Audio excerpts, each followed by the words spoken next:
Hi, I'm Michael Davis, and this is Lab 2, Motion of a Falling Object. The main objective is to examine the motion of an object that is dropped from rest by examining Newton's second law of motion. It is important to understand the different forces involved in a falling object and how that affects its position. The observed motion will be measured and recorded, and then compared to two different computational models to see how two known forces, gravity and drag, affect the position of this object. To better understand the motion of the object, Newton's second law is needed.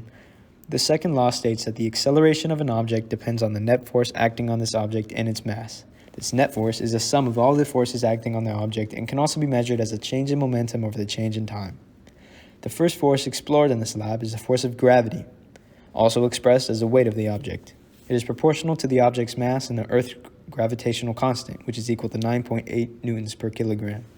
The force is negative because the object is falling towards the Earth in the negative y direction.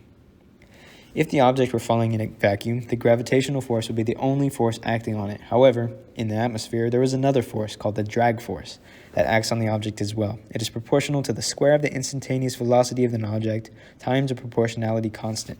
This constant is based on 1/2 the surface area and density of the object and the drag coefficient.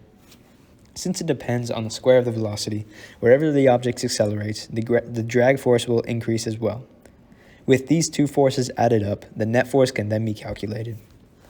Here is my video of my object, which is an IKEA container, in freefall. I used tracker to measure the object's position as a function of time. I then set the axes so that the origin is in the center of the ball and chose the negative direction as the downward y, so that I obtained a graph with a negative slope as seen here.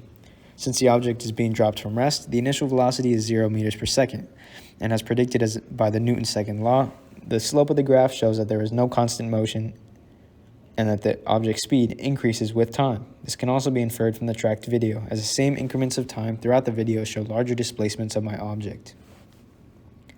To create a computational model of the object's motion on GlowScript, I used the code provided to us by the physics department, and then I edited it to fit my own situation. Here's my code without the drag force. Since the object is initially at rest at the origin, the position and velocity are 0, or close to 0. I made the mistake making my starting tracker position a little bit below the origin, so it doesn't quite start at 0, but it is very close. Since the drag force is not included in this model, the proportionality constant is 0 as well. As for the equations, the net force is set to equal to the weight of the object, so it would be the only force acting on it. I then rewrote Newton's second law as seen in the velocity and position update formula so that they're updated with time as the object is in free fall.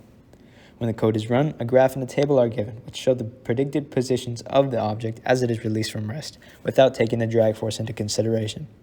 I then remodeled the object's motion, but this time included the drag force.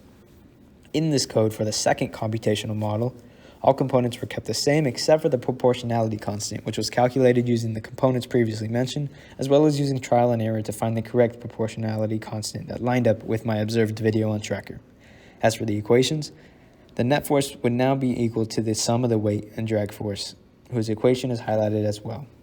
With the net force updated, the predicted data would constitute drag and gravitational force, altering the data from the first computational model. With the updated net force with drag, the model is much more accurate than the other predicted model with just gravity, which indicates that drag force is an important force to predict an object in free fall. Looking at the graph indicating only the force and gravity, the model overestimates the object's position in the negative direction for the entire time period. Without drag, the proportionality constant is set so that the model and my tracked object's final position are equal. There remain some differences in my graph, possibly due to the differences in air currents or the strange rectangular shape of the container, giving an uneven surface of drag force. Again, looking back on these graphs and the relationship between time and distance, we have to ask ourselves, what does this mean? The biggest difference is how far that model with gravity falls in the 0.6 second time span compared to the real observed video in the computational model with gravity and drag. This shows how much drag affected our object, because without drag, the model shows that it would have dropped a lot farther in that time span. A terminal velocity is reached when the drag force is equal and opposite to the weight. As you can see on the drag and gravitational force plotted graph, the curve starts to flatten out towards the end. This indicates that a certain speed cannot be exceeded and that the constant velocity would then be reached. What if the object was thrown with an initial velocity not equal to 0? Would that affect the terminal velocity? If the object is initially thrown downwards, the velocity in the object The velocity that the object starts with would not affect the terminal velocity, as it only depends on the velocity needed for the drag force to be equal and opposite the weight. The initial velocity in this case indicated that the terminal velocity would be reached far more quickly than if the object was initially dropped from rest. Thank you.